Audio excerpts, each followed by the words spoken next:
আসসালামু আলাইকুম viewers, Sabinus কিচেনে তোমাদের স্বাগত জানাই। আজ আমি তোমাদের কাছে নিয়ে চলে এসেছি ইয়াখনি পনির রেসিপি। একবার তোমরা এইভাবে বানিয়ে দেখো, আশা করছি তোমাদের খুবই ভালো লাগবে। Aha. Yes.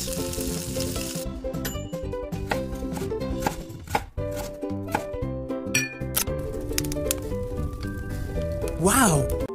আমি এখানে পনির নিয়ে নিয়েছি।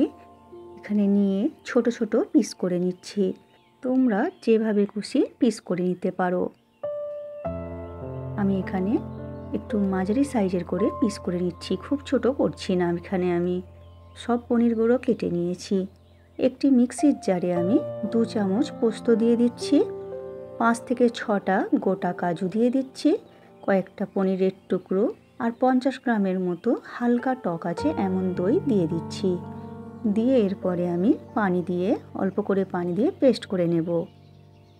একটি ফ্রাই প্যান বসিয়ে তাতে আমি 1 চামচ গোটা জিরে, 1 চামচ মৌরি, 4টে শুকনো লঙ্কা, দালচিনি, 2টো এলাচ, আমি এখানে কয়েকটা 3 থেকে 4টে লবঙ্গ, 1 চামচ ধনে দিয়ে দিচ্ছি। এরপর গ্যাসটা জ্বালিয়ে দিয়ে এরপরে হালকা করে ভেজে নেব।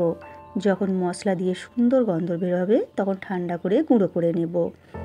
এরপর একটি কড়াতে একটু সাদা তেল দিয়ে ভালো করে গরম করে নেব। যে পনির ভাজার সময় খেয়াল রাখবে তোমরা, তেলটা হাই হিটে গরম করে নিতে হবে। নিয়ে পরে পনির আমি হালকা করে ভেজে নেব। বেশি কড়া করে ভাজলে পনির শক্ত হয়ে যাবে, তাই তোমরা হালকা করে ভেজে নিও। ওই তেলেতে একটা তেজপাতা, 1 চামচ আদা রসুন বাটা দিয়ে আর ক্যাপসিকামকে ছোট করে কুচি করে দিয়ে দিচ্ছি। কিছুক্ষণ ভেজে নেব। ভেজে নিয়ে এবারে পোস্ত কাজুর পেস্টটা দিয়ে দিচ্ছি, পরিমাণ মতো লবণ দিয়ে দিলাম। এরপরে যে মশলাটা গুঁড়ো করেছিলাম, ভাজা মশলাটা একটু অল্প করে রেখে দিয়ে আর বাকি মশলাটা দিয়ে দেব। এবারে মশলাটা কষিয়ে নেব। মশলা কষানোর পর পনিরগুলো এর মধ্যে দিয়ে দিচ্ছি, দিয়ে এবারে নেড়ে নেব। যে গুঁড়ো মশলাটা একটু অল্প করে রেখে দিলাম ওটা আমি পরিবেশনের সময় ছড়িয়ে পরিবেশন করব, শেষে আমার কাজে লাগবে। এরপর পানি দিয়ে দেব। দিয়ে এরপরে এখানে আমি 1/2 চামচ চিনি দিয়েছি, স্বাদটা ব্যালেন্সের জন্য স্কিপ হয়ে গেছে। ঢেকে হতে দিয়ে এই রকম ঝোল ঝোল থাকে। এরপর ধনেপাতা কুচি ছড়িয়ে দিচ্ছি আর 1/2 চামচ বাটার দিয়ে দিচ্ছি। তোমরা চাইলে ঘি দিতে পারো। এরপর তোমরা ভেজে রাখা অল্প গুঁড়ো মশলা ছড়িয়ে পরিবেশন করো।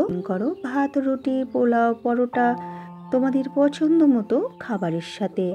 আমার রেসিপিটি তোমাদের পছন্দ হলে লাইক, কমেন্ট, শেয়ার করে পাশে থেকো। আমার রেসিপিটি ফেসবুক থেকে দেখলে ফলো করে দিও, ইউটিউব থেকে দেখলে সাবস্ক্রাইব করে পাশে থেকো। আমার রেসিপিটি শেষ পর্যন্ত দেখার জন্য অনেক অনেক ধন্যবাদ তোমাদের।